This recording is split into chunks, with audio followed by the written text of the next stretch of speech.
नमस्कार, मेरा नाम आलोक है। आप लाइव स्टीज देख रहे हैं। बिहार बिग डिबेट में आपका बहुत स्वागत है। हमारे साथ भी आज कई मेहमान जुड़े हैं। हर रोज की तरह हम चर्चा की शुरुआत करेंगे। आज बिहार में चर्चा का सबसे बड़ा विषय है हिंदू यात्रा। देखिए, हिंदू स्वाभिमान यात्रा की हम बात करेंगे, जो कि केंद्रीय मंत्री गिरिराज सिंह ने शुरू की है। भागलपुर से उनकी इस यात्रा की शुरुआत हो रही है। और क्या सच में बिहार में सांप्रदायिक सौहार्द जो है वो बना रहेगा या बिगड़ेगा? अब इस पर सवाल जवाब शुरू हो चुके हैं। तेजस्वी यादव ने भी बीते दिनों खूब पलटवार किया, लेकिन बीजेपी ने पलड़ा झाड़ लिया। बीजेपी ने साफ साफ कह दिया है कि ये यात्रा उनकी निजी यात्रा है। लेकिन केंद्रीय मंत्री हैं गिरिराज सिंह, बीजेपी के फायर ब्रांड नेता हैं। हमारे साथ कई मेहमान हैं। आरजू खां जी हैं, आरजेडी प्रवक्ता, बहुत स्वागत है आपका। वेद प्रकाश पांडे हैं, लोजपा रामविलास युवा के प्रदेश अध्यक्ष हैं, बहुत स्वागत है आपका।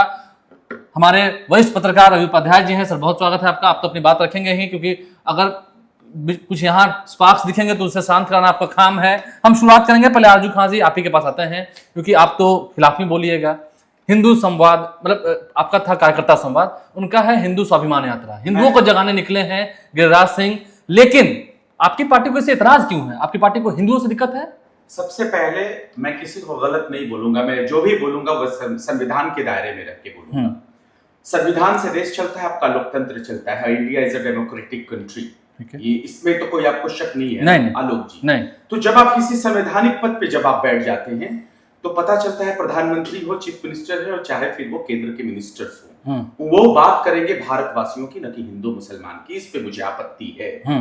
आप कैसे उसी संविधान की कसम खाते हैं राष्ट्रपति के सामने और कहते हैं कि बिना ऊंच नीच भेदभाव के हम सामाजिक काम करेंगे।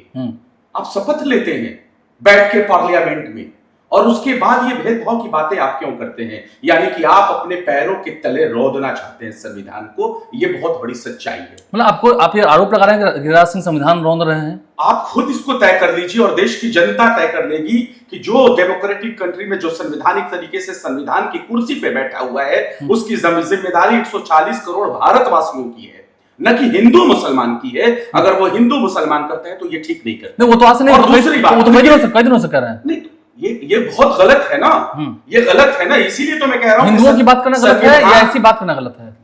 आप भारत की बात करिए, भारतवासी की बात करिए, 140 करोड़ हिंदुस्तानियों की बात करिए, न कि आप हिंदू मुसलमान। और बांग्लादेश में जो सो रंधा जा रहा है माने हिंदुस्तानियों को, माने तो सनातनियों को, तो वो ठीक है। मैं उस पर भी मैं बता रहा हूं। मैं रवि जी आपको मैं बता रहा हूं, देश के संविधान ने यह तय किया कि अफगानिस्तान, बांग्लादेश और पाकिस्तान में जो अल्पसंख्यक समुदाय है, अगर वो आना चाहे भारत में तो उनको नागरिकता दी जाएगी। लेकिन क्या भारतीय जनता पार्टी से आप पूछिएगा कि ये दोहरा स्टैंडर्ड क्यों है? उन्होंने क्यों नहीं दिया? बांग्लादेश के जो अल्पसंख्यक थे उनको क्यों नहीं, करोड़ों लोगों को यहां बसाया? उनको घर क्यों नहीं दिया? उनको 2 वक्त की रोटी क्यों नहीं दी? और उनको रोजगार देने का काम क्यों नहीं किया? जबकि ये आर्टिकल्स में आप लेके आते हैं, संविधान के दायरे में लेके आते हैं, तो ये तो आपका डबल स्टैंडर्ड। वो तो एक समय कहीं भी अगर ऐसी हरकत होती है तो वह गलत है। और आप शासन सत्ता में बैठे 140 करोड़ हिंदुस्तानियों की बात करें। और दूसरी बात, केंद्र सरकार के आप मंत्री थे, आपको तो बात करना चाहिए था बिहार के परिवेश में ना। आपको पूछना चाहिए था। नीति आयोग की रिपोर्ट थी कि प्रदेश को क्यों नहीं मिला विशेष राज्य का दर्जा और विशेष पैकेज क्यों नहीं मिला? इस पे आपको बात करनी थी। आप 10 सालों से केंद्र में मंत्री हैं, आपने क्या किया? जिस चीज के आप मंत्री हैं, आपने उसके लिए क्या किया, काम किया? चलिए, हम वेद प्रकाश पांडे जी पाते हैं। क्या बात हो रही है? भारत की बात नहीं हो रही है, हिंदुस्तान की बात नहीं हो रही है, या सिर्फ हिंदू मुसलमान में झगड़ा लाने की बात हो रही है? गिरिराज सिंह जो कह रहे हैं। देखिए, इस मुद्दे पे मैं यही कहूंगा कि पहले इन चीजों को समझने की जरूरत है। समझाइए। जैसे हमारे भाई आरजू भाई ने कहा कि देश को बांटा जा रहा है, संविधान को रौंदा जा रहा है। ये गिरिराज जी अगर अपना यात्रा निकाल रहे हैं, हिंदू एकजुटता यात्रा, तो उसका तात्पर्य पहले समझना पड़ेगा। आज कहीं ना कहीं हिंदू आपस में बटे हुए हैं, छुआछूत का दौर चल रहा है। और आप बगल में झारखंड है, देख लीजिए, धर्मांतरण कराया जा रहा है, उसको एकजुट करने की बात कर रहे हैं गिरिराज सिंह जी। और कहीं ना कहीं हिंदुस्तान है तो हर हिंदू को अधिकार है इस बात को कहने के लिए और मजबूती से रखने के लिए। हम कभी किसी को नहीं बांट रहे हैं, हमारे प्रिय मित्र ने एक बात, बहुत बढ़िया बात कहा, मैं इनके समर्थन में हूं कि हिंदुस्तान में सबको रहने का अधिकार है। तो मैं यही प्रश्न पूछ रहा हूं उनसे कि इन 10 सालों में ऐसा कहां पे कोई विनाश कार्य हो गया इस सरकार में, आदरणीय मोदी जी के सरकार में, जहां हिंदू मुस्लिम बढ़ते हुए नजर आए, जहां हमारे मुसलमान भाइयों पर अत्याचार हुआ। तो इस यात्रा से मुझे नहीं लगता है कि किसी को इतना परेशानी होना चाहिए कि वो संविधान को रौंदने जैसा शब्द का प्रयोग करे। नहीं तो परेशानी किसे हो रही है, आपको क्या लगता है परेशानी? ये हमारे भाई को आपत्ति हो रही है, तो इनके पार्टी के नेता ही, वो तो केंद्रीय मंत्री है ना। मैं कहां कह रहा हूं, तो 10 साल से आपके चिराग पासवान भी केंद्रीय मंत्री है। एकदम है। हमारी पार्टी तो वैसी पार्टी है कि हम राम को भी मानते हैं, रहीम को भी मानते हैं, लेकिन आप अलायंस पार्टनर नहीं मानती लगता है। देखिए ऐसा है, वो भारतीय जनता पार्टी है, हम उसके अलायंस पार्टनर हैं। हम तो मजबूती से अपनी बातों को रख रहे हैं, हर प्लेटफॉर्म पर रख रहे हैं, और ऐसा भी नहीं है कि भाजपा से हमको किसी प्रकार का दबाव दिया जा रहा है। हमारे पार्टी के सांसद अरुण भारती जी ने बहुत अच्छा इस पे टिप्पणी दिया है कुछ दिन पहले। मैं इन्हीं से पूछना चाह रहा हूं कि भाई इनके नेता भी एक यात्रा निकाले, अभी कार्यकर्ता संवाद कर रहे हैं, नौकरी यात्रा पे चल रहे हैं, तो वो सब यात्रा भी बिहार के हित के लिए भी यात्रा होना चाहिए। अभी बाढ़ आया था और माननीय नेता इनके कहा थे विदेश दौरा पर, जब कार्यक्रम बना राघोपुर जाने का तब तक बाढ़ सूख गया था। तो पहले इन लोगों को माफी यात्रा निकालना चाहिए, तब आदरणीय गिरिराज सिंह जी पर उंगली उठाना चाहिए और हिंदुत्व पर उंगली। ये बात तो सही है ना कि दूसरे के गिरबान में दाग लगा हुआ है। पहले जरा अपना भी कॉलर देखेंगे ना। मैं सारा चीज का जवाब दूंगा एक एक करके। बताइए। भारतीय जनता पार्टी ने अर्जुन जी, भारतीय जनता पार्टी के प्रवक्ता पिछले दिनों आए थे नीरज जी, उन्होंने कहा कि जो तेजस्वी प्रसाद यादव बैचलर्स पार्टी करने के लिए गए हुए हैं विदेश, जबकि यहाँ पर बिहार में त्राहिमाम मचा हुआ है, जल प्रलय की स्थिति बनी, जहां से वो जीत के आता है, जहां से वो जीत के आता है। क्षेत्र में लोग यहाँ 10 नंबर जो उनके शीर्ष नेतृत्व का घर है, राबड़ी आवास है, लालू आवास है, तेजस्वी यादव खुद रहते हैं, वहां पर आकर के घेरने का काम किया था कि हमको जो है सो रोजमर्रे का सामान कम से कम तो मिले। तो उनके विधानसभा क्षेत्र में तेजस्वी प्रसाद यादव के राघोपुर से क्षेत्र में कुछ नहीं मिल रहा था। ये तो वेद पांडे कह रहे हैं लगता है, आपका तो यही आशय है ना। मैं वही जिक्र कर रहा हूं। एक मिनट बस, एक मिनट। आज बिहार में विपक्ष के नेता के रूप में बैठे हुए हैं तेजस्वी जी। आखिर जब बिहार इतने प्रलय से गुजरा तो विपक्ष के नेता की भी भूमिका होती है। तो और मैं बिहार की बात नहीं कर रहा हूं, मैं उनके विधानसभा की बात कर रहा हूं। देखिए अब बिहार के लोग ये यात्रा के नाम पर और संविधान के नाम पर बंटने नहीं जा रहे हैं। बिहार एक सही रास्ता चुनने के चक्कर में हिंदू करेंगे आप। नहीं, हम हिंदू कहां कर रहे हैं भैया? मंत्री है ना गिरिराज सिंह, हिंदू कर रहे हैं। आप मेरी बातों को समझिए आलोक जी, मैं क्या कह रहा हूं। अगर हिंदू की एकजुटता के लेकर के वो यात्रा गिरिराज सिंह जी निकाल रहे हैं तो वो उनका डिसीजन है, इसमें आप समझिए, इसमें कोई गलत नहीं है। कोई गलत नहीं है। इसको मैं समर्थन कर रहा हूं कि अगर हिंदू आपस में बट रहे हैं तो ये गलत हो रहा है। कल को वो हमारे आरजू भाई भी फ्री हैं, पूरे तरीके से ही कोई भी यात्रा निकाल सकते हैं, माननीय इनके नेता निकाल सकते हैं यात्रा। इनके अलायंस पार्टनर जो हैं, जो इंडिया ब्लॉक जो महागठबंधन के अलायंस पार्टनर हैं, दीपांकर भट्टाचार्य भाकपा वाले, वह यात्रा पर है। स्मार्ट मीटर पर निकालना। नहीं, स्मार्ट मीटर और जमीन सर्वे तो अलग है। वो उनकी यात्रा का नाम क्या है? न्याय यात्रा। तो अन्याय हो रहा है क्या बिहार में? बिहार में न्याय हो रहा है। हाँ ठीक है, अब मुझे बोलने का मौका। हाँ पूरा बोलिए। इसी को बोलते हैं डबल स्टैंडर्ड, एक ही सिक्के के दो पहलू। अभी ये क्या कह रहे थे?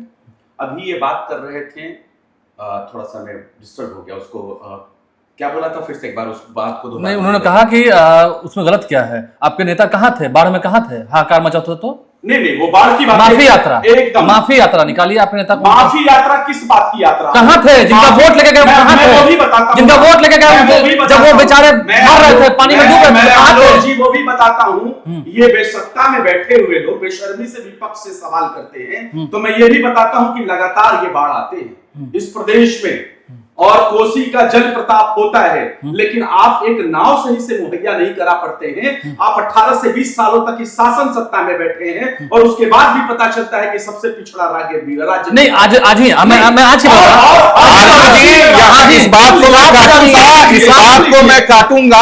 अगर आप डिबेट में आते हैं तो आपको पूरी जानकारी होनी चाहिए। इस बार इतिहास में पहली बार हमारे देश के आदरणीय प्रधानमंत्री ने जो बाढ़ को लेकर के कदम उठाया, उठाया? उन्होंने अपने सांसदों को भी एनडीआरएफ के टीम का बोट नहीं उपलब्ध कराया। सबसे पहले उन्होंने कहा कि जनता के सुरक्षा के लिए वो बोट लगाया जाए। पहले आप अपना तैयारी करके आइए डिबेट में, आप कश्मीर मत आइए। जब बिहार की बात हो रही है तो बिहार की बात करिए। सुन लीजिए, कश्मीर हम क्यों नहीं जाएंगे, वो भी देश का हिस्सा है। हम मान रहे हैं, आपके कहने से नहीं जाए क्या? और नहीं, मैं तो मान रहा हूं, आप बात को दूसरी ओर ले जा रहे हैं। दूसरी तरफ नहीं लेके जा रहे हैं, सुनने का साहस रखिए। सुनाइए। आप बात कर रहे हैं कि हिंदुओं को एकत्र करने की जरूरत है। हिंदुओं को आर्टिकल्स मिला, अब भेदभाव और छुआछूत से किस वजह से मिला, और ये छुआछूत करता कौन है? आप राष्ट्रीय जनता दल के ऊपर लाछन लगा, आप जाके पूछिए जिन्होंने 70 साल सरकार चलाया, भारत पर राज किया, उनसे पूछिए। इस 10 साल में हमारे प्रधानमंत्री पर कोई भी दाग नहीं लगा, भारत के किसी कोने में कोई दंगा नहीं हुआ। ये भी बात आपको बोलना पड़ेगा। सुनिए ये भी बात आप बोलिए। को बोलिए। ये वैसे ही डबल स्टैंडर्ड के हैं कि एक तरफ गांधी जी को पूछते हैं, दूसरी तरफ गोली मारते हैं। ये वैसे ही बात कर रहे हैं, एक तरफ कहते हैं कि हम संविधान को मानते हैं, भारतीय जनता पार्टी और जनता दल यूनाइटेड करती है कि इससे हमारा कोई लेना देना नहीं है, और दूसरे तरफ उसके लोक जनशक्ति पार्टी के प्रवक्ता आके कहते हैं कि उनको घूमने का अधिकार है। आप बताइए ना कि आप जो 9वीं अनुसूची में जातीय जनगणना हुआ, आप उसको क्यों नहीं डाले? आपको पिछड़ों से इतनी नफरत क्यों है? आप ये बताइए कि आप अति पिछड़ा पे पेशाब करते हैं, पेशाब करना बंद करिएगा। ये कहां कर रहे हैं? उनको घोड़ी पे ये गलत आप बोल रहे हैं। ये आप गलत बात का जिक्र कर रहे हैं आरजू जी। मैंने ऑन रिकॉर्ड ये बात बोला है आरजू जी। आरजू जी, अगर आपके चिल्लाने से झूठ को सही हो जाएगा तो आप चिल्लाइए, लेकिन बातें सुनने की क्षमता रखिए। मैं शुरू से बोल रहा हूं कि हर एक व्यक्ति को अधिकार है अपना निजी यात्रा निकालने का, चाहे वो हिंदू को एकत्र करने का यात्रा हो, चाहे कोई हमारे मुसलमान निकाले। लेकिन मुझे ये समझ में नहीं आ रहा है कि गिरिराज सिंह जी अगर अपना निजी यात्रा निकाल रहे हैं तो आपको इतना कष्ट क्यों हो रहा है? आपको इतनी आपत्ति क्यों हो रही है? आप संविधान एक मिनट आजू जी, एक मिनट, आप लोग संविधान को कुचल रहे हैं। उनके कहने से हम मान लेंगे क्या? संविधान उनके कहने से मान लेंगे क्या? इसी चुनाव में इनके नेता कहते कहते थक गए कि संविधान खत्म हो गया, संविधान खत्म हो गया, और नतीजा क्या हुआ? बिहार में कितना सीटें इन लोगों ने जीती, ये बताइए। इसी संविधान का तो चर्चा कर रहे हैं कि इस लोकसभा में। तो सही है, इस बार लोकसभा चुनाव में आप लोग संविधान की बात करते हैं। हम रवि पाठक के पास बस अब आ रहे हैं तुरंत। आपने संविधान की बात की थी इस बार चुनाव में, आपके नेता ने भी बात की, सब कुछ साथ है, अति पिछड़ा सब साथ है। ये क्या हुआ कि 30 सीटें उधर चली गई एनडीए की ओर, क्या हो गया? आप सबसे बड़ी चीज हम बात क्यों नहीं करेंगे? नहीं, क्यों नहीं करेंगे? करना ही चाहिए देश में। तो भारतीय जनता पार्टी के जो कैंडिडेट थे, वो जो है आप चुनावी सभा को संबोधित करते हुए कहते थे, ये पब्लिक डोमेन में है, पूरे देश की मीडिया हाउस ने दिखाया है कि 400 पार लाओ, हम संविधान बदल देंगे, तो हम संविधान की रक्षा नरेंद्र मोदी तो संविधान को प्रणाम कर रहे थे। अरे करने से हो जाएगा क्या? एक तरफ वो जो है आरएसएस को मानते हैं, दूसरे तरफ गांधी को पूछते हैं, तीसरे तरफ उनके लोग जो है गांधी को। नहीं, एक मिनट, ऐसे थोड़ी। ठीक है, जनता आप पूरे भारतवासियों की बात नहीं करते, आप कहते हैं कटोगे। नहीं, ठीक है, हम नहीं अरे दो ना सबको जाने का। प्लीज अर्जुन जी, दो नाव पर कौन बैठा है जरा हम, ठीक है, आप इनको आईना दिखा रहे हैं, मैं जरा आपको भी आईना दिखा दूं। जनता दल का गठन कब हुआ था? इंदिरा हटाओ देश बचाओ हुआ था, कांग्रेस के खिलाफ हुआ था। आज कांग्रेस के साथ अलायंस कौन कर रहा है? बिहार में आरजेडी नहीं कर रही है। आरजेडी कांग्रेस के खिलाफ नहीं लड़ी थी एक जमाने में, लालू प्रसाद को जेल किसने भिजवाया? आज उसी कांग्रेस के साथ अलायंस नहीं हुआ है। ये भी तो डबल स्टैंडर्ड है। हम अलायंस की बात नहीं कर रहे हैं, हम विचारधारा की बात कर रहे हैं। तो अलायंस कोई भी पार्टी विचारधारा से चलती है, और इनकी विचारधारा क्या है ये बताएं। गांधी को मानते हैं कि गोडसे को मानते हैं? गोडसे की बात हम रवि पता है रवि पता है सर, जिस तरह से आप सुन रहे हैं, गांधी और गोडसे की बात हो रही है, संविधान को खतरे में बात हो रही है। गिरिराज सिंह कह रहे हैं कि हम यात्रा निकाल रहे हैं, सब कुछ आपने सुना ही। कोई हिंदू कर रहा है। इस देश का मुख्यमंत्री जीतन राम मांझी अगर मंदिर जाते हैं तो मंदिर को धोया जाता है, सब जानता है। तो कह रहे कि आप के स्वर में आरजू भाई में स्वर मिला करके कह रहा हूं कि उसी हिंदू को एकजुट करने के लिए गिरिराज सिंह जी इस यात्रा पे जा रहे हैं। उसी को तो कहा आपने बहुत अच्छा बात बोला, इसको स्वीकार किया आपने। मैं तो वही तब से बोल रहा हूँ, ये कहाँ गलत है? छुआछूत खत्म क्यों नहीं किया जाए? हिंदू को एकजुट क्यों नहीं किया जाए? आपको आपत्ति हो रही है जिस बात की, आपने स्वीकार कर लिया, आपने स्वीकार कर लिया। खाना खिलाएंगे। एक मिनट वो वही छुआछूत की बात कर रहे हैं। रवि उपाध्याय सर, हम सीधे आते हैं आपके पास। ये जो यात्रा हो रही है, हिंदू की बात हो रही है, इसमें कहीं कम्युनल फोर्सेस वाली बात तो दिख रही है? नहीं, देखिए, लोकतंत्र है, सबको ठीक वेद जी ने कहा और आरजू जी भी उसी बात को कह रहे हैं, लेकिन वह देखिए वह पार्टी के प्रवक्ता हैं, इस लिहाज से वह अपनी पार्टी को भी प्रोटेक्ट करते हुए दिखाई पड़ रहे हैं। लेकिन सवाल यह है कि सबको अपनी यात्रा निकालने का अधिकार है। यह तो कोई ऐसा तो नहीं है, यह राजतंत्र तो नहीं है, यह लोकतंत्र। सर, आप राजनीतिक विश्लेषक हैं, मैं सीधा एक बात कहूंगा, अगर आम एक आदमी निकालता तो समझ में आता। मैं कहां गलत कह रहा हूं कि आपको इस्तीफा देकर निकालना चाहिए? आप एक लोकतांत्रिक पद पे बैठे हुए हैं और आपकी जिम्मेदारी पूरे बिहार वासियों की जिम्मेदारी, पूरे भारतवर्ष की जिम्मेदारी और सबके मिनिस्टर्स है। ये चीज मैं कह रहा हूं, मैं कहां गलत कह रहा हूं? वही उसी बात पर हमारे हैं। तो ये गिरिराज सिंह, और सुनिए, सबसे बड़ी बात है, एक मिनट, इनके देश की जनता ने 62 सीट कम क्या कर दिए? ये तो पोलराइजेशन करके ध्रुवीकरण करके आए थे ना। 2014 में सत्ता में बने थे, 62 सीटें क्या कम हो गई, फिर से देश में लकीर खींचने चल दी हिंदू मुसलमान की, और सिर्फ गद्दी के लिए उनको जरा बोलने दीजिए। ये जो गिरिराज सिंह ठीक है, केंद्र में मंत्री हैं, लेकिन अब जो पार्टी का जैसे मान लीजिए सदस्यता अभियान होगा, तो क्या प्रधानमंत्री नरेंद्र मोदी पार्टी का सदस्य नहीं बनेंगे? बनेंगे, बिल्कुल बनेंगे। गिरिराज सिंह भी बनेंगे। वेद जी भी जिस पार्टी में है, लोक जनशक्ति पार्टी, रामविलास है, यह इनकी पार्टी से भी अगर होगा, किसी संवैधानिक पद पर बने रहना वो अलग विषय है, लेकिन वह पार्टी के पहले वो सिपाही है गिरिराज सिंह, इस बात को समझिए। और पार्टी के सिपाही की हैसियत से वह यात्रा निकाल रहे हैं, तो वह कोई भारतीय जनता पार्टी के प्रदेश अध्यक्ष से किनारा क्यों कर रहे हैं? नहीं, आप बात को समझिए आजू भाई, मैं पुनः फिर कह रहा हूं, वो उनका निजी यात्रा है, वो उनका। लोकतांत्रिक पद पे बैठे आप दोनों बात खुद कह रहे हैं, आप दोनों बात खुद कह रहे हैं, निजी है, निजी नहीं। वेद जी, एक मिनट, उन्होंने भी तो ठीक ही कहा ना कि उनके नेता जब निकले, आपने भी कहा इस बात को माना, तो वो नौकरी यात्रा पर निकले, क्योंकि तेजस्वी यादव जब बिहार में आए तो उन्होंने युवाओं में नौकरी दी। आप इस बात को मानते हैं? नहीं, क्या उन्होंने घर से नौकरी दी क्या? नहीं, उसमें माननीय मुख्यमंत्री नीतीश कुमार जी की भी। सुनिए, एक मिनट आरजू भाई, मैं आपसे सिर्फ एक लाइन कहना चाह रहा हूं। नीतीश कुमार ने घर से दिया था? एक मिनट, किसी ने नहीं दिया, किसी ने नहीं दिया, लेकिन आरजेडी जो एक टैग लाइन बना के चल रही है, हमने नौकरी दिया। अरे भैया, आप ये बताइए, आप सत्ता में बैठते हैं तो अपने कामों को गिनाते हैं, आप जब विपक्ष में रहते हैं तो फिर बिहार के लिए आवाज क्यों नहीं उठाते हैं?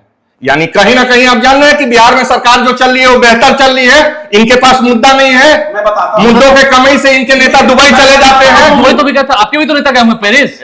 एक मिनट, हमारे नेता पेरिस गए थे, आपको आलोक जी बता दूं, वर्ल्ड फूड मंत्रालय के तरफ से वो गए थे, आरजू भाई ध्यान से सुनिएगा, और पूरे वर्ल्ड के फूड मिनिस्टर्स वहां उपलब्ध थे। तो ये कोई निजी कार्य के चलते नहीं गए थे। और उनके नेता? अब इनसे पूछिए, बेहतर तरीके से ये बताएंगे। आपके नेता भी तो चले गए। इनके नेता बात करते हैं, मैं इन्हीं से प्रश्न करूंगा, इनके नेता बात करते हैं एक समीकरण का, और हमारे नेता आदरणीय चिराग पासवान भी बात करते हैं उसी समीकरण का। ये बात करते हैं एमवाई मुसलमान यादव का, और हमारे नेता करते हैं महिला और युवा का। तो कौन जात पर बांट रहा है बिहार को? ये बताइए, बिहार को जात पर कौन बांट रहा है? धर्म पर कौन बांट रहा है? आप बांट रहे हैं। हम नहीं बांट रहे हैं। हमारे नेता का जो विजन है वो महिला और युवा का समीकरण है, और आपका जो समीकरण है वो मुसलमान यादव का है। ये बताइए, इस 15 साल के कठिन दौर के बाद भी आपके नेता संघर्ष कर रहे हैं, क्यों नहीं किसी मुसलमान भाई को मुख्यमंत्री बनाने का वो ऐलान करते हैं? क्यों नहीं? इस प्रश्न का उत्तर पूछिए। अभी जब सरकार बनी थी तो किस मुस्लिम चेहरे को उन्होंने डिप्टी सीएम भी क्यों नहीं बनाए? पूछे इनसे। बड़े चेहरे को आगे किया था। इस पहले से 17 अल्पसंख्यक कल्याण विभाग का जो है किसने शिलान्यास रखा? अल्पसंख्यक जेडी तो कहती है कि मैंने रखा, अभी जनाब आप एविडेंस निकालिए ना, किसने किया था गठन? इसको फिर कानून में किसने लेके आया अल्पसंख्यक विभाग को, और उसके साथ में पूरे प्रदेश में? नहीं, मुसलमानों की हिस्सेदारी है। आरजू जी, आप भी मुस्लिम धर्म के हैं, हम तो खैर सभी धर्म का सम्मान करते हैं। जब अभी 17 महीने की सरकार बनी थी तो जो मुस्लिम समुदाय के लोग थे उन्हें अच्छी जगह मिली थी आर्जेरी कोर से, अच्छा विभाग मिला था। क्यों नहीं मिला था? इसराइल मंसूरी आपको नहीं याद है? हाँ। आपको नहीं याद है? समाज नहीं याद है? इज़हारुल हक आपको याद नहीं है? हमारे में क्या पीडब्ल्यूडी मिनिस्टर हुआ करते थे? बात क्यों करते हैं? नहीं तो बड़े-बड़े पद पर ना आप नहीं मिले हैं, मंत्री नहीं बने हैं, आप बताइए। इस्राइल मंसूरी किस चीज के मिनिस्टर थे? हमारे से थे। हाँ, किस चीज के थे? छोड़ दीजिए उसको, जानकारी ही नहीं है। इंफॉर्मेशन टेक्नोलॉजी थे, हम बात आप है ना, पीडब्ल्यूडी शर्मा जी नहीं थे। मिनिस्टर होता है, गिरिराज सिंह भी तो मंत्री है, उन्होंने क्या किया बताइए? जिस चीज के वो मंत्री है उन्होंने क्या किया उसके लिए? उनके लिए उनकी कटिबद्धता उस पर होती है। अच्छा, आपको लगता है कि चिराग पासवान है, फूड प्रोसेसिंग डिपार्टमेंट मिला है, ये कहा गया था, नरेंद्र मोदी ने कहा था कि बिहार में फैक्ट्रीज खुलेंगी। अभी तो एक सुनने में आ रहा है, चुनाव में आके कहा था कि बिहार में फैक्ट्रीज खुलेंगी, रीगा चीनी मिल जो है उसका कुछ काम शुरू हो रहा है। आपको लगता है चिराग पासवान फैक्ट्री खोल पाएंगे? लोग देखिए, खोल पाएंगे या नहीं खोल पाएंगे ये आने वाला वक्त बता देगा। मैं इस पर भी कुछ टीका टिप्पणी नहीं करूंगा, लेकिन लोक जनशक्ति पार्टी के जो हमारे प्रवक्ता साथी हैं ये अभी भी भूल जा रहे हैं कि वही भारतीय जनता पार्टी जिन्होंने इनके साथ धोखा किया, जिन्होंने इनका घर छीना, इनका बंगला छीना, इनके पार्टी का सिंबल छीन लिया, आज उसी की पैरवी करने के लिए लगे हैं। अरे ये वैसे ही लोग हैं, एक तरफ जो है आपसे गले मिलते हैं, दूसरे तरफ खत करते हैं। आपको तो खत्म किए। आरजू जी, इस बात पे आपको एक बेहतरीन जवाब देना चाहूंगा। दीजिए। आप तनिक भर भी हमारा और हमारे पार्टी का चिंता मत करें। क्यों? पहले आप अपनी पार्टी का चिंता करें, जिसके झेल आपके पार्टी के राष्ट्रीय अध्यक्ष आज तक मार खाते आ रहे हैं। उस मार को किसने दिया? आज उसी का तलवा चाट रही है आपकी पार्टी। जो दिल्ली से डिसीजन होता है वो बिहार में आपको लागू करना पड़ता है। अरे तो प्रदेश की जनता का आपको ख्याल रहा था? सुन लीजिए, प्रदेश की जनता का ख्याल रहता, प्रदेश की जनता का ख्याल रहता तो बिहार का वह यादव बालक जाके कोलकाता में नहीं टिकाता। नहीं, आप आपके लिए कर रहे हैं। मैं बता रहा हूं, अभी तो कांग्रेस अलायंस कर रहे हैं ना? ये एविडेंस कांग्रेस अलायंस आप कर रहे हैं ना? अभी हम क्यों नहीं करेंगे अलायंस? एक समय पार्टियों से अलायंस नहीं करती, हम क्यों नहीं करेंगे? आप बताइए, क्या राजनीति में संभावनाएं खत्म हो जाती है? आपकी मैं बता देता हूं कि हमारी आइडियोलॉजी अगर होती भारतीय जनता पार्टी से मिलने की तो जदयू नीतीश कुमार कहीं नहीं दिखते। हमारी प्रतिज्ञा जनता पार्टी। मैं यहाँ बोलना चाहूंगा आरजू जी, सच्चाई अगर सुनिएगा तो कष्टदायक होगा, लेकिन सच्चाई ये है कि जो आपकी पार्टी समीकरण बना के चलती है वो समीकरण ध्वस्त हो जाएगा, क्योंकि वो जातीय समीकरण है। आज मेरे नेता फक्र से आज हमारे नेता फक्र से उनके साथ हैं जो भारत और बिहार का विकास चाहता है, जो जाति धर्म से ऊपर होकर काम करना चाहता है। आज हमारा समीकरण महिला युवा का है, इनका समीकरण जातीय समीकरण है। यात्रा गलत नहीं कर रहे हैं? मैं क्या कर रहा हूं? उनकी यात्रा गलत नहीं कर रहे हैं? मैं पुनः फिर आलोक जी कह रहा हूं, उस यात्रा पर जो इतना बवंडर हो रहा है वो उनका निजी यात्रा है। सामाजिक सौहार्द बिगड़ेगा। क्यों 10 सालों में नहीं बिगड़ा जो अब इस यात्रा में बिगड़ जाएगा? आलोक जी, बिल्कुल नहीं बिगड़ेगा। नवादा में नहीं बिगाड़ा था क्या? बिल्कुल नहीं बिगाड़ा था। भागलपुर में पहले क्या होता?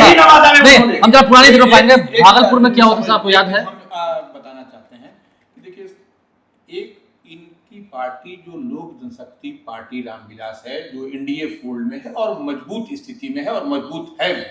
तो इसमें हम देखिए, जो हिंदू मुसलमान की बात कर रही है, जो बांटने और उसके साथ में गिरिराज सिंह के सपोर्ट करने और नहीं करने की, मैं संवैधानिक दायरे में बात कर रहा हूं। मैं संविधान को अगर वो मंत्री नहीं होते, आम आदमी होते तो ये बहस का मुद्दा ही नहीं होता। नहीं, ठीक है, यही बात तो है। हमको बोल लेने दिए।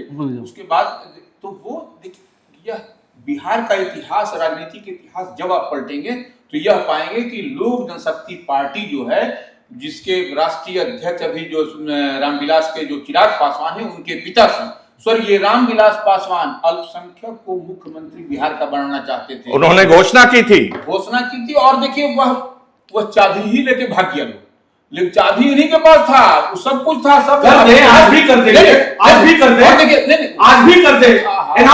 मौका मिला हमारा प्रश्न आप हम ही से पूछ रहे हैं। आप लोग को मौका मिला, हमने इनसे भाई हमारे नेता आप सुन लीजिए, आप डीएनए है चिराग पासवान और मैं तो एक बार घोषणा करवा दीजिए ना हुजूर। मैं बताता हूँ, बताइए क्या घोषणा करते हैं? एक बार किसी मुसलमान भाई को मुख्यमंत्री के नाम पर घोषणा करें। जी हाँ, बना सकते हैं, बना सकते हैं, पूछ लीजिए। हमको पता है कि इनको भारतीय जनता पार्टी का साथ चाहिए और बंगला के मुसलमानों का वोट इनको चाहिए, ये इनकी मजबूरी अच्छा, है। आपको लगता है कि तेजस्वी यादव अपने बाद किसी मुसलमान को भी जगह देंगे जब सत्ता में आएंगे? आप पूरी सत्ता हर में वक्त में अगले साल 25 में राष्ट्रीय जनता दल ने मुसलमान को मिनिस्टर बनाया है। नहीं अगर MLC बनाया है, सीएम बनेंगे तो दलित पिछड़े वंचितों को बनाया है। हाँ। ये सिर्फ में तो ये करना है, हम थोड़ी तय करते हैं। नहीं, सीएमओ बनेंगे, सीएमओ बनेंगे, ये तय कर लेंगे क्या? सीएमओ बनेंगे, अपने बाद मुसलमानों को जगह देंगे। आने वाला वक्त बताएगा। अभी हिना साहब के साथ कितना कल मेरे खराब, साथ क्या होगा मैं बता सकता हूँ क्या? अभी हिना साहब के साथ आपके संबंध अच्छे चल रहे हैं, एकदम अच्छे चल रहे पार्टी हैं, के? हमेशा से है, परिवार में तो लोकसभा में टिकट क्यों नहीं दिया? तो लोकसभा में टिकट क्यों नहीं दिया गया? क्यों नहीं दे दिया? हमसे हमारे पास आई ही नहीं, और ना वो सीट हमारे खाता में थी, महबूब अली कैसे और ना वो सीट हमारे खाता में महबूब अली थी, कैसे तस्वर किया गया? और ना वो सीट हमारे खाता में थी। महबूब अली कैसे छोड़ जी गए? माफ करिएगा, महबूब अली कैसा जी ने पार्टी वीणा उसकी देवी- सजा मिली उनको। वीणा देवी नहीं तोड़ा था। नहीं, वीणा देवी जी ने 2 साल पहले आकर के पार्टी पुनः ज्वाइन किया और मेहनत किया, उसका रिजल्ट था कि उनको टिकट मिला। इन चीजों के धराशायी में एक सिर्फ एक चीज बात कहना चाहूंगा कि 18 से 20 सालों तक इस प्रदेश में एनडीए की सरकार रही, लेकिन जितने भी ऐतिहासिक काम हुए वो सिर्फ महागठबंधन की सरकार में हुए, चाहे वो शराबबंदी कानून हो, जातीय जनगणना हो, या फिर आपको नियुक्ति पत्र बांटने का मामला हो, या फिर आपको मेडल लाओ, नौकरी पाओ। तो जब सत्ता से हटते हैं तो क्यों उसमें गड़बड़ी आने लगती है? आपको लगता है कि आप ही लोग कंट्रोल कर सकते हैं? देखिए, नौकरी हमने तो दिया ही है ना। इससे पहले ये विजन क्यों नहीं था? अच्छा, आलोक जी, बिहार प्रदेश में आलोक जी कि 5 लाख लोगों को नियुक्ति पत्र बांटे गए। रवि जी आप बड़े भाई हैं, आलोक जी, रवि जी आप बड़े भाई हैं, आप दोनों से ही पूछना चाहता हूं, नीतीश जी का कार्यकाल हमको लग रहा है कि 18-19 साल का हो गया जी, अगले साल 20 साल का हो जाएगा। भाई साहब से पूछिए कि ये लोग इतने दिन में सत्ता में कितने बार आए हैं? 2 बार आए हैं। 2 बार आए हैं। हाँ। कितने कितने दिन के लिए? 17 महीने के, और नहीं, उससे फायदा उनको भी हुआ था, फायदा तो उनको भी हुआ। ये आप दोनों से पूछना और चाहता उनसे हूं फायदा कि उनको भी हुआ सिर्फ था। उस 2 ही कार्यकाल में बिहार की रोड बनी, बिहार में स्वास्थ्य सुविधा ठीक हुआ, बिहार में नौकरियों का बारिश हुआ, क्या वही 2 कार्यकाल में? आप ही दोनों बता दीजिए। हम 5 ऐतिहासिक चीजों अरे वही बात करिए जो जनता सुन सके, जनता देख रही है, जनता सब देख रही है। के साथ ये विजन एक मिनट, रवि पाठक साहब, नियुक्ति पत्र आप बांटते रवि सर, हैं। एक मिनट, रवि सर, आरजू जी, आप देखिए, आपसे भी है और वेद जी से भी हम यह जानना चाहते हैं, थोड़ा सा हमारा भी ज्ञानवर्धन और लाइव सीरीज के व्यूअर्स का भी ज्ञानवर्धन बढ़ा दीजिए कि डिप्टी सीएम जो होते हैं उनके पास में क्या अधिकार है? जो कैबिनेट मिनिस्टर होते हैं, नीतीश कैबिनेट में अन्य जो मंत्री थे उतना ही उनको भी पावर है, या डिप्टी चीफ मिनिस्टर को कुछ अधिक पावर हो जाता है? नहीं, ये हम जानना चाह रहे हैं। डिप्टी चीफ मिनिस्टर का भी पावर है, संवैधानिक पद कैबिनेट पर के नहीं है। मिनिस्टर होते हैं वो भी, उनको भी पावर है। नहीं, कैबिनेट का तो पावर है। जो मैं जानते आया और हूं, जो कैबिनेट की अध्यक्षता माननीय आप ये कहना मुख्यमंत्री चाहते के हैं। अंडर होता है, और किसी भी फाइल की अध्यक्षता पर साक्षात्कार और ये कहिए कोई भी ऑर्डिनेंस पास करना माननीय मुख्यमंत्री का कार्य होता है। उनको अभी जानकारी का अभाव है। हाँ। जिस तरीके से लोग जनशक्ति पार्टी के प्रवक्ता कह रहे हैं, तब तक तो मैं ये मान जाऊं कि ये जो 2 deputy CM Bharatiya Janata party के बने हैं और जो मिनिस्टर्स बने हैं और अन्य दलों के जो एनडीए के सहयोगी हैं, वो कुछ उनका नहीं, कोई इनसे योगदान नहीं हम आपको है, बता दें। कोई योगदान नहीं है। ये बोल दे, एक मिनट, बोल दे सम्राट आपके चौधरी, रवि जी आप ही ज्ञानवर्धक इनका। बोल दे। एक मिनट सुनिए। कि जो भी डिप्टी सीएम होते हैं वह जो है सो उनको एज ए जो कैबिनेट मिनिस्टर को जो पोर्टफोलियो मिलता है, वही सेम पावर है, वही है, उसमें कहीं कुछ एक्स्ट्रा नहीं है। आपको। शिक्षा मंत्रालय हमारे ही पास था ना। हाँ, था। नियुक्ति पत्र हम ही ने रामचरित्र मानस के बारे में नहीं, बांटा। रामचरित्र मानस के बारे में मंत्री कहाँ गए थे वहाँ? राम- शिक्षा मंत्री नहीं गए, ये सब पूरा फाइल उन सब नहीं, पूरे अरे हर आपके- जिले में बिहार के नियुक्ति पत्र बांटी गई और गांधी मैदान में एक minute sir please, Aarzoo ji sir, एक मिनट नीतीश कुमार, सर, एक मिनट, ये गलत मुगालते नहीं, सर, अब एक मैं मिनट। क्या बोलूं, हमारे भाई को हाँ। इन चीजों की जानकारी है ही नहीं नहीं, है, ठीक है, एक मिनट। अभाव है। आपको उस पहले दिन बोला अपनी था, डिक्शनरी आरजू को जी, पूरे आरजू तरीके जी, से आरजू जी, तंदुरुस्त करके आप आए। कह दीजिए कि मैं- वो 2 deputy CM Bharatiya Janata party के, उनका कोई काम नहीं, है। आरजू जी, मैं क्या बोलूं? आरजू जी, एक मिनट, आप उनके कैबिनेट के एक मिनट, मिनिस्टर बेकार है, कह दीजिए। एक मिनट, आप बात एक समझ मिनट, नहीं रहे एक मिनट, हैं। यहाँ रवि जी ने प्रश्न किया क, आप उत्तर जा रहे हैं क। एक मिनट, आप आप रुकिए। यही चीज- अरे मैं तो वही कह रहा हूँ कि प्रदेश में कोई भी डिसीजन कैबिनेट का अध्यक्ष रुकिए, जो होता है वो रुकिए। माननीय मुख्यमंत्री अरे, होता है। सम्राट चौधरी जी अपने विभाग के मंत्री हैं। एक मिनट, आरजू जी, इन बातों को समझिए। एक मिनट, कोई नहीं, आरजू जी, आप मेरे सवाल का जवाब दीजिएगा थोड़ा सा गिरिराज सिंह यात्रा निकाल रहे हैं और संवैधानिक नहीं है, बात सही है? आप मान रहे हैं असंवैधानिक है? हम क्या पूरे देश? हाँ, देश मान रहे हैं। हिंदू की बात करें तो बहुत गलत अगर असंवैधानिक नहीं रहता तो असंवैधानिक यूनाइटेड या फिर भारतीय जनता पार्टी के लोग ही क्यों? नहीं, ठीक है, मान रहे, ये सही बात है। मंत्री होकर वो ये सब बात नहीं कर सकते हैं और नहीं बोल सकते, इस्तीफा देकर करते तो ठीक बात है। ये जो अभी आपने शिक्षा विभाग की बात की, शिक्षा मंत्री प्रोफेसर चंद्रशेखर जो रामचरित्र मानस का बार बार अपमान कर रहे थे, उस दिन मुंह में दही जम गया था। पूछ लीजिए इन लोगों से, मुंह में दही जम गया था। देखिए वो जो उस दिन राम का अपमान नहीं हुआ था, मतलब आपके ठीक है, मुसलमानों को इज्जत मिले, सबको इज्जत मिले, सिख ईसाई सबको इज्जत मिले, रामचरित्र मानस को क्या रौंद दीजिएगा? हम सबकी बात करते हैं। आपके शिक्षा मंत्री ने रौंदा था। वो कौन का कह रहा था? वो किस समाज से आता है ये भी आप बताइए। वो हिंदू से ही थे। समाज को क्यों अपमानित किया गया? हिंदू समाज से ही थे। समाज को क्यों अपमानित किया गया? रामचरित्र मानस ने क्यों कहा? जाने देने का अधिकार है। वही तो कह रहे हैं, वही तो कह रहा हूँ रवि जी। आप फाड़ फाड़ के बोल दिया कि हिंदू को हैं जो एकजुट करने की बात हो रही है, इसी वजह से हो रही है, जिसका आप अभी तक गलत तात्पर्य निकालते जा रहे हैं। आप मान रहे हैं कि आपके शिक्षा मंत्री ने रामचरित्र मानस का अपमान किया? मैं पहले इनके बात का जवाब दे दूं। मेरे बात का जवाब दीजिएगा। मैं आपके भी बात का जवाब दूंगा। ठीक है। ये जो चीजें कह रहे हैं, ये बड़ी बड़ी बातें कहते हैं सबको जगाने की, लेकिन उनको कौन मुसलमान रोकता है क्या इस देश में? मंदिर से जाने में, कुएं से पानी पीने में पेशाब कौन मुसलमान करता है क्या? ये किसकी बात कर रहे हैं? इस चीज को वो ठीक नहीं करेंगे। और नहीं तो जो होता है, जो आते हैं इस तरीके का कृत्य करके, यौन शोषण करके दलितों और महादलितों के साथ उनको माला पहनाने वाली भारतीय जनता पार्टी है, ये उसके साथ है, ये उसके साथ। अच्छा, अब ठीक है, मान लिया मुसलमान थोड़ी ना, कुछ कर रहा है। एक मिनट पहले हम मुसलमान कुछ नहीं कर रहा है, हिंदुओं ने क्या किया था कि आपके शिक्षा मंत्री उस वक्त अपमानित किया, और क्यों आपके नेता चुप रह गया? ये सारी चीजें उन्होंने बताई कि किस तरीके से दलित पिछड़े शोषितों का शोषण किया गया हजारों साल से, और वो चीज तो यानी कि रामचरित्र मानस में जो लिखा था वो गलत था। आप ये चंद्रशेखर जी से पूछिए। आरजू जी, इस भाई का आपसे सिर्फ एक प्रश्न है। आप मान रहे हैं कि हिंदुओं के साथ गलत हुआ, जातों में बांटा गया, छुआछूत हुआ, आप मान रहे हैं, तो फिर आप क्यों इस यात्रा को गलत मान रहे हैं जब हिंदू एकजुट होने जा रहे हैं उस यात्रा के माध्यम से? तो इसका जवाब दीजिए। दे रहा हूं जवाब, ये सिर्फ और सिर्फ गद्दी के लिए हो रहा है। बिल्कुल नहीं, बिल्कुल नहीं, बिल्कुल नहीं। आप जैसे लोग पूरे समाज को बदनाम करते हैं, आप जैसे लोग समाज को बांटने का काम करते हैं। जी, अगर आप हिंदुओं के हितैषी है तो 9वीं अनुसूची में केंद्रीय मंत्री थे। आप हितैषी का बात कर रहे हैं, हम कह रहे हैं कि हम बिना जाति बिना धर्म के लोग हैं, हम सबको गले लगाते हैं, हम राम के भी हैं, हम रहीम के भी हैं। आपने चिराग पासवान तो कहा ना कि देश में जाति गणना होनी चाहिए, इसका तो समर्थन वो कर रहे हैं। हाँ। आप चाहते हैं क्या देश में जाति गणना हो? आप सुन लीजिए, इस पर कैबिनेट की बैठक भी हुई है, दिल्ली में इस पे एक कमेटी का गठन भी किया गया है, और वो फैसला जल्द आप लोगों के सामने होगा। इनके नेता भी तो गलत बोल के चिल्ला रहे थे।